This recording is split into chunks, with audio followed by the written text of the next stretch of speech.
Hi, welcome back to Paige Grows Design. Today I have a sneaker project.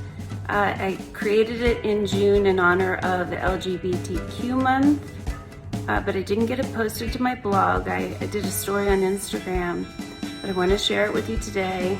It is a sneaker project, a rainbow sneaker, and all you need is a light colored sneaker. In my case, I used a high top and rainbow markers, so red, orange, yellow, green, blue, indigo, and violet.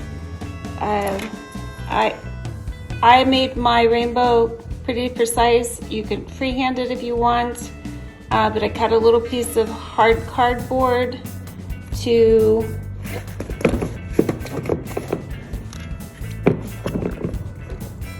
measure my rainbow stripes.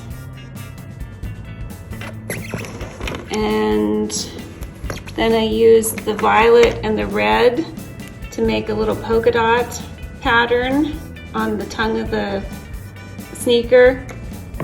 You might want to, I've considered doing the polka dot on the top of the sneaker as well.